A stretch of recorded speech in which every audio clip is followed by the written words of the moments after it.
Figured I'd ask. All right, well this is the program, but let me pull up my presentation here.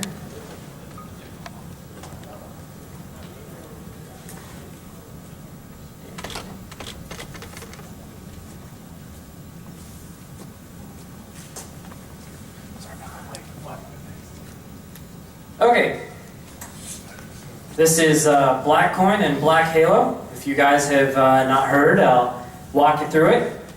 It's also a platform called BitHalo. Halo is the actual protocol. Where's the... Oh, it doesn't start. How do I start from the thing? This is... Go all the way back to the top. Aha. There we go. I knew there was a... Alright. So, I am David Zimbeck. I'm the sole developer of Halo, and I've been a member of the Blackcoin community for a little while. Sort of volunteered, I suppose. I've been a Bitcoin enthusiast for a couple of years. Was in it about, I'd say 4 years ago I've known about it, and I got into it about a year ago. I'm also a chess master, so I'm a well-known international problemist. I set world records when I was a little kid for some of the world's most complex chess puzzles. And as a career, for a while, I was a commercial producer. I produced commercials for Mercedes and eHarmony and several other, companies. As far as programming, I'm actually self-taught. I taught myself to program in Python, and about 4 or 5 months ago, as a little kid, I used to program in QBasic, actually. And I did it because I wanted to solve a problem. And it's a problem that has been facing Bitcoin for a very long time and had not been solved. And the problem is in relation to middlemen, third parties, and trust and agreement, the basis of society. So, what is freedom? What is freedom to you? For every person has a different feeling of what makes them free. Everybody has a different definition of freedom. However, the definition I just got right off of Google is the power or right to speak or think without hindrance or restraint. So, it's a power for you to do what you want to do without somebody else telling you how to do it, or coming up with a way to keep you from doing it. Middlemen, or third parties, escrow agents, insurance agents, lawyers, all this other stuff, are people who find a way to extract from your deal. If I order a bottled water, by the time that bottled water gets to me, I've probably paid about 5 different middlemen. I've paid multiple different people to truck, transport, all this other stuff. If it was just between me and peer-to-peer and the other person, I would have been paying 5 cents for the water. A few cents for the bottle, a few cents for the water. But you got to pay all these people in the middle, right? So that's been the problem. So what are smart contracts? For a long time, there's been this proposal of this kind of idea of smart contracts. A smart contract is just a contract that can enforce itself. So you don't need complicated terms and conditions. We could have them, but it's a way to tie up an obligation, perhaps money, like Bitcoin, tie something up and have it self-enforce. So you can have advanced commitments and scripts, and that's kind of what the Bitcoin scripting network actually is. Bitcoin is actually a smart contract system because you sign to send a transaction. So on a smart contract, ideally there's no arbiters, there's no human error, and there's no bias. That would be the ideal smart contract. So what is Black Halo and BitHalo? Black Halo is a protocol. It is the solution to smart contracts. It's already completed, available for download, so it's not vaporware, it's not some big announcement, and it's not an IPO. It's a way of protecting both parties by using the Bitcoin scripting system the way that it was meant to be used. We equally protect both parties. So if I enter into a deal, there is no escrow agent. It's me and the counterparty. It's me and you. And the way that we do it is we use a technique that I don't believe was I don't think it was possible before in cash. It's a technique called double deposit escrow, which is basically like where I put up a certain amount of money and you put up a certain amount of money into a joint account, an account that we share. So by both having the money in the joint account, imagine like a safe, but a safe with 2 keys. I can turn the first key, but I still need you to be there with me to turn the second. So by doing this, we make an unbreakable contract. And by having a contract that's unbreakable, it's enforceable in the real world. So now we have a way to actually perform an international wire transfer and enforce it. Now you can't steal from me. Had Mt. Gox had this technology implemented of double deposit escrow, they wouldn't have been able to take wires and not honor them. Because had they done so, they would have lost money. So the enforceability was the problem that needed to be solved. Even if Ethereum ever comes up with a decentralized platform, they're still going to need a way to enforce their contracts. So they're still going to use double deposit escrow if they were going to do it correctly. So enforceability brings Bitcoin into the real world, and it binds us to our word, to our agreement. Back in the day, a long, long time ago, people used to actually honor their word. So I hope to bring that back to the world. Here's some examples of the use cases of what you can do. So you could do a theft-proof eBay. Like, one of the problems with eBay, and I'll go into a use case in a little bit, but a problem with eBay is a lot of times somebody will send a package, and then they'll say, oh, you know, I don't want it. They'll return it, and they'll return an empty box, or I don't know if you've ever heard of anybody who got a bag of rocks. It's a pretty popular scam on eBay, and eBay can't actually do anything about it because they didn't see the box. They don't know what's in it, so they don't really know which party to decide with. Do they side with the buyer, with the seller? You know, so this would create a theft-proof eBay. In fact, BitHalo is a solution to theft. Theft is not possible on BitHalo. It creates also unbreakable employment contracts. I don't know if any of you have any of you ever outsourced? Okay, have you ever had an outsourcing contract where the party says that they're going to have it done next week, and then 3 weeks later, yeah, it's next week, and then a couple more days, oh, you know, I got stuck in traffic the other day, and I had a thing to take care of, and your project was pretty high priority, but not really. So instead, what we can do is we can now create a double deposit system where you and the employee are making a deposit to structure the way that you want to do your agreement and structure the way that you want to do your trust. So the double deposit creates unbreakable employment contracts by obligating both the employer to pay and the employee to perform. What this also allows is for trustless international trade. I don't know if any of you are familiar with the telecom business model. However, there's a lot of issues with international trade, or if you've ever run an international trade, there's issues with, you know, shipments arriving where they're supposed to arrive. And escrow companies, a lot of times when it's cross borders, can just disappear with money. So international trade is a huge problem. I actually had a friend who lost about $100,000 to international fraud, trade fraud. So you would have now trusted international trade, where it's impossible to perform a trade and then break your bond or agreement, and you won't need a legal party or an enforcing government to enforce the deal. It also creates a bartering system, so we can now using BitHalo and BlackHalo, we can trade silver for gold, corn for wheat, any 2 items that you want, any unbreakable contract that you can fathom. It also eliminates one of Bitcoin's largest problems, which is volatility. And the way that it would do that is by creating unbreakable peer-to-peer futures and peer-to-peer options. For those of you who are traders, if you're familiar with derivatives, you know, this is a way to create a derivative contract where you will not have an unpaid derivative.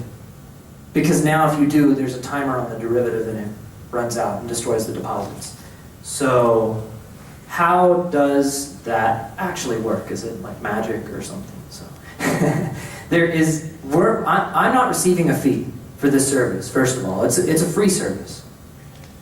The way that it works is we use mulit-signature, or a joint account. And imagine this is the eBay use case. So let's say that you're shipping a package on eBay. Both me and the counterparty, we deposit into a joint account. So actually, if you come by my booth a little bit later, I can explain more in depth how it works, because some people are better with visual aids. And basically both parties, They take a deposit and then they put it in a joint account. They also advance the amount. So one party's going to be in at 2, and the other party's going to be in at 1. Let's pretend that the value of whatever is being sent is worth 1. Let's say I'm sending you a guitar, or let's say I'm buying Bitcoin with cash. So I'm going to send you 1. So now when I send it to you, I'm out 2, and you're out 1. If you try to steal from the deal, you're still out money. So instead of actually being in the positive, you're in the negative. Theft is not possible amongst 2 strangers if you don't profit. The only reason for theft and the only reason for deception is profit and personal gain. When you remove the personal gain, then now you have trust. So what happens is we both put our double deposit. I advance you the amount that I was going to pay for the guitar, and now you send me the guitar in the mail, and we decide. I say, hey, did it arrive in good condition? Okay, I call you. I say, all right, this looks all fine. So now we confirm the money is released. Your money's turned to you, my money's turned to me. There's no escrow agent, there's no third party, there's no arbiter. You would sign, and I would sign. Just old-fashioned peer-to-peer. So that's the protocol. And why hasn't it happened before? So what's the issue? Why has it been 4 years and nobody solved the problem? Bloat. Most of Bitcoin's exotic features were disabled because right now, Bitcoin's reaching an upper limit. And there's only so much that it can transact in a certain amount of time. Because it's a community thing. We all share the ledger. So by sharing it, we're now approaching a point where there's only so much information that you can download. So there's a lot of other protocols that like the idea of putting things on the blockchain. There's Ethereum, there's Mastercoin, there's Counterparty, and all these other protocols are talking about not only reducing, but adding to the amount of information on the blockchain. So one of the reasons that it hasn't happened was not only because enforceability hasn't been solved, because nobody had actually used double deposit to bring Bitcoin into the real world, but also a lot of the features were disabled, and there's a lot of people who are part of the Bitcoin community that they don't want things like Mastercoin, and they don't want things like Counterparty because it adds to the amount of information on the blockchain. And so it makes it too big. It's too big of a file to download. Imagine downloading all of YouTube. It's impossible. So instead, by using double deposit, now we can distribute the information without worrying about the security of it. Because as long as I have a contract with you, we're in a joint account, I can send whatever information I want. In fact, well, I'll get to that in a little bit, but we can do decentralized applications with Halo. So the solution is Halo. Halo is Bitcoin 2.0. Here it is. It removes all the middlemen, and it provides unbreakable two-party agreements. And like I was saying before, we use distributed communication. So instead of using blockchain encrypted messaging, instead I use encrypted email. So we piggyback on email servers, and for the people who really like that high anonymity, we use a protocol called BitMessage, which is similar to the blockchain, except it's more like a swarm of peers, and they're kind of like sharing the information that only that they need to share. However, BitMessage is broken. A lot of people saw the protocol, and then they've been trying to do it, and now we have a way to fix it. So I'm fixing it by tying it to Blackcoin and tying it to Bitcoin. So currently that's disabled in the client, but that will be re-enabled. Blackcoin's inherent design features. First of all, I'm here for Blackcoin. They have. I've been part of the community. I chose Blackcoin voluntarily because it is a faster coin. It is one of the fastest coins, about 50 times faster than Bitcoin. It's also very secure. It has a malleability patch, which is useful for me. So when I was going out and scouting for different coins, I saw what coin can I use that will be most beneficial for smart contracts. The application of this patch also, I believe it, proof of stake, I believe it is more secure than proof of work. And although we run both Bitcoin and Blackcoin run through the same client. So it's actually not only is it multi-signature client, it's also a multi-coin client. And in addition, there was major security improvements made recently, which actually really fell on deaf ears. A lot of people didn't notice, but Purecoin actually does have some, a lot of the complaint with proof of stake was that it's insecure, because you don't have to be connected to the network to stake. This has all been changed, and I encourage you guys, for the more technically versed, to read the white paper on proof of stake 2.0. So Blackcoin went out, and the lead developer, he made great innovation to the protocol itself. There's also there's also a multi-pool for Blackcoin, which is very well known, which most mining applies downward pressure to coins by selling, but the multi-pool creates upward pressure by buying. So one of the things that is nice and innovative about Blackcoin is their multi-pool model. And as far as Blackcoin, I'd also like to speak for a moment about some of the other projects. They have a Blackcoin-centric exchange headed, so it's a high-frequency exchange that they're doing because it's a faster currency, and so it'll be Blackcoin and Bitcoin. And somebody had developed. I've only been in beta for about 3 months. I had BitHalo in beta 3 months ago. Black Halo's been in beta for about a month and a half, and somebody's already started an auction site based on Black Halo, so Black Auctions. And there's another project, Black Moon, where they're sending Black coins to the moon, apparently. So that it's a pocket spacecraft. Encourage you guys to check it out. It's pretty cool. They have another service where I believe that you can accept any service that accepts Bitcoin. Also now would accept Blackcoin with a service called Blackbit. And Black Visa, which is merchants can accept Blackcoin via PayPal. So I believe it's a Visa card. They have a new, just like a regular debit card you spend in stores now. So there's also Project Blackbox, which if you guys join Blackcoin's subreddit, you can see all the different things that they've been doing. Decentralized autonomous corporation, so everybody in Blackcoin is a leader. It's a very, very active community, and actually I was a community member. The person who designed the multi-pool was actually a community member. So there's a lot of people that are contributing and making it stronger. And so then CoinSys is the Blackcoin-powered debit cards. And the future of Black Halo is, I have a decentralized exchange headed. So it's called NightTrader. So NightTrader is going to be the world's first multi-signature exchange, which is, it's like Mt. Gox, but the money never actually touches. I mean, it's not like Mt. Gox because we can't take the money, but or other exchanges which are always have money go missing. Instead, the money never touches the exchange. So every account is joint, and we run the money through the exchange only as a signatory. So we only sign for you to send your money to the counterparty, but there's no way for us to send money to ourselves because you have to sign for it. So the money never leaves your wallet, and you can do all the trading from your wallet. As well, NightTrader forms a multi-signature exchange right within the Black Halo and the BitHalo client, as well as a decentralized exchange that works peer-to-peer. So there's also peer-to-peer contracting, and some of those things are going to be decentralized servers. So instead of posting to my website or a server, which is a single point of failure, it's now trustless. We'll use things like BitMessage channels, and we have our own little way of kind of broadcasting, transactions to the network. And these decentralized servers are going to be ways to post contracts, like a bulletin board. So imagine like a Google search engine where you can search for your contract.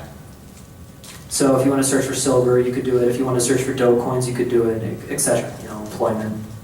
And I'm also adding a lot of user-friendly templates. So a lot of things that your mom could follow, like just one click, and now you can buy Bitcoins from somebody else in France. One click, and you can create an employment contract, stuff like that. So the whole economy will be within Black Halo and BitHalo. I also have a few extra exotic features such as pay-to-email, cold storage staking, and distributed Python. And there's a lot of other exotic features to come. So if you guys have some questions as well, you can always email me, contact me through my website at Night Trader. There's bithalo.org and there's blackhalo.org and Night Trader as well. So, and that's it. Be free. Any questions for David? Sorry, I don't do mine. Okay. So go back to your guitar example for a second. The guitar costs $1. I'm buying it from you, so I send 2. You send 1. Multi-sig to complete the transaction. What happens if I never sign? That's a good question. So he's asking, what happens if a party doesn't sign for a double deposit escrow and they just leave it there? Well, that's why we have a timer. So the time to complete could set the timer for whatever you and the counterparty decide to agree in advance. If the time runs out, the funds are actually destroyed. Okay. So That was the part I needed to yeah, it's a very important question, so I'm glad you asked it. Yeah, we don't get it. It's burned. The money is sent to an unspendable burn address. So yeah. So this is the client itself, by the way. If you can send contracts to an email account or a BitMessage address, but I've temporarily disabled this until I fix BitMessage. And by sending to an email, you just type your amount, your deposit, time to complete, and on YouTube as well, you can check out. There's a lot of videos on it. We've had a lot of really positive coverage, and we have videos of contracts happening here as a video of it taking place. So I don't know much about the technology aspect of it, but why not have the money sent somewhere else instead of being destroyed? Well, there is a possibility of alternative ways to send the money. However, if we did do like a through charity method, then they would have to trust me, you know. And I don't want to have to say, hey, you know, we're eliminating all the middlemen, and I'm the middleman. You know what I mean? So a lot of people are here for profit, and that's not. I'm not here for profit. I'm here to create disruptive technology and change the world. Yeah. So, but it's a good idea. And maybe in the future there will be a way to incorporate, you know, more exotic features once people do gain some trust or for what we're doing. We can't pay to miners either because they could collude. You know, they could try to collude for the block and default. All right. Thanks so much.